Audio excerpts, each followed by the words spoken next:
Olá! Hoje nós vamos conferir ciências, as atividades do roteiro desta semana, da página 62 até 69.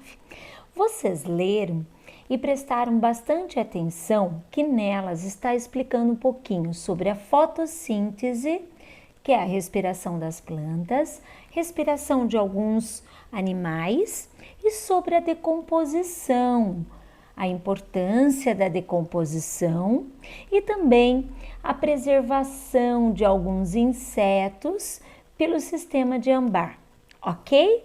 Vocês viram e agora nós vamos conferir, vamos lá? Como vocês analisaram, as plantas produzem seu próprio alimento. Então, vocês viram de que maneira, lá na imagem da página 62, a planta está produzindo o seu próprio alimento. O que aconteceria a uma planta em um ambiente sem gás carbônico e em um ambiente sem luz? Pois bem, a planta morreria em qualquer um dos casos por falta de alimento, porque não seria possível fazer a fotossíntese, ok? De onde vem a energia utilizada pelas plantas no processo da fotossíntese? Da luz do sol. A energia que a planta necessita para sobreviver vem da luz do sol. Batata e arroz são alimentos ricos em carboidratos. Explique de onde vêm os carboidratos desses alimentos. Como são alimentos de origem vegetal, eles são vegetais, são plantas, os carboidratos são originados na fotossíntese. O que é mesmo a fotossíntese? É o processo de obtenção de alimento das plantas. Desenhe uma planta que tenha lá na escola ou aí na sua casa e depois faça o esquema que está igual lá na página 62, representando a fotossíntese. Não esqueça da flechinha indicando a saída do gás carbônico, a entrada do gás, a saída do gás do oxigênio e a entrada do gás carbônico. Não esqueça também de uma luz solar e também de explicar um pouquinho por onde que a água entra. Lembra das raízes? Olha na página 62 e da planta que você desenhou aí da sua casa, ou lá da escola, ou uma árvore da sua rua, você faça o esquema, ok? Capricho, hein? Não esqueçam de pintar depois.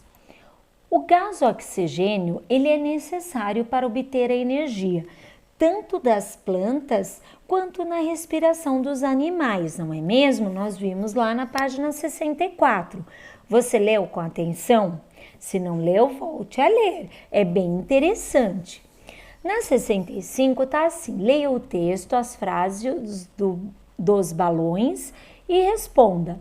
No dia a dia, o termo respiração é muito utilizado para falar dos movimentos de inspiração e expiração realizado pelos pulmões, especialmente no ser humano.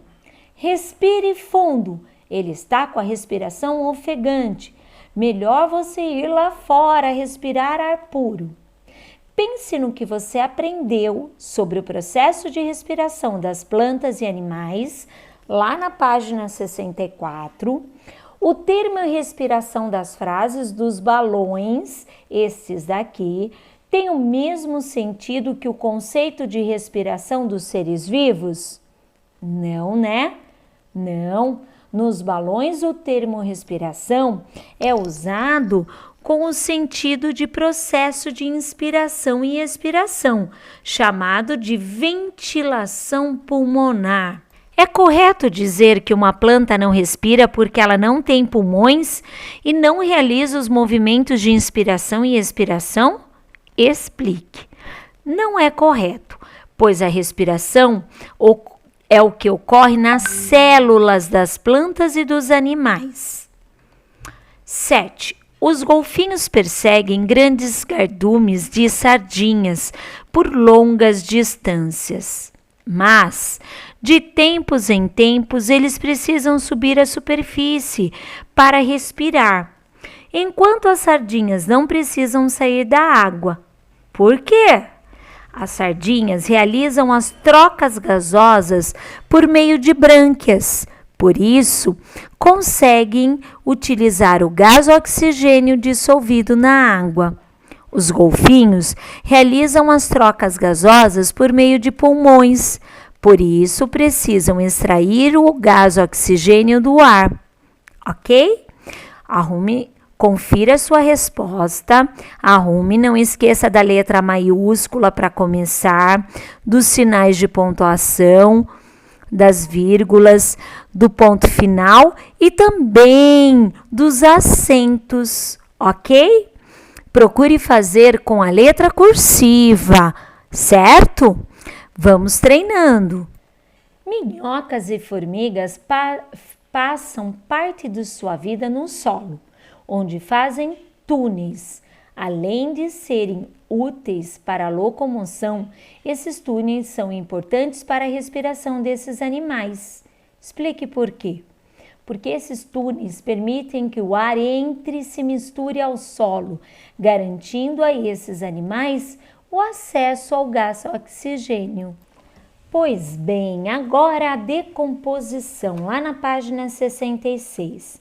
Nós vimos que grande parte de animais, plantas mortas, as fezes, a urina, folhas, galhos e outras partes da planta e restos de animais compõem o que é chamado de matéria orgânica. Aí nós lemos também sobre a decomposição dessa matéria orgânica ou o apodrecimento, que é a mesma coisa. A decomposição é só uma palavra mais chique, não deixa de ser um apodrecimento. E vimos também que temos alguns organismos decompositores, como os fungos e as bactérias. Não lemos? Pois bem, então agora vamos. Qual é o alimento de fungos e bactérias decompositores? A matéria orgânica em geral, por exemplo, os organismos mortos e as fezes, eles se alimentam disso. Faça uma pesquisa sobre o que é o humo ou humus, mesma coisa, e escreva seu significado. O humo ou humus é a matéria orgânica que resulta da decomposição de animais e plantas mortos. Ela é depositada naturalmente ou artificialmente no solo e o torna mais fértil. É isso que vai deixar esse solo mais vitaminado, onde ele vai conseguir ter uma planta, legumes, uma verdura muito mais saudável por causa das vitaminas que são produzidas para deixar esse solo fértil. Aí na página 67 nós vimos um pouquinho a importância da decomposição, né? Vocês leram o porquê que é importante e agora nós temos esse texto.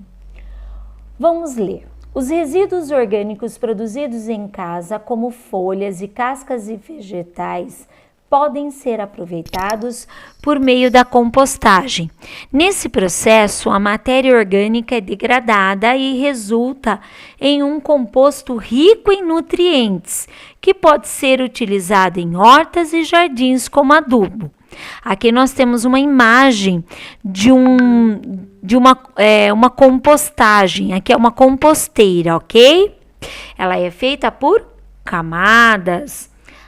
O que acontece com os resíduos domésticos colocados na composteira? Eles sofrem a decomposição e são transformados em um composto.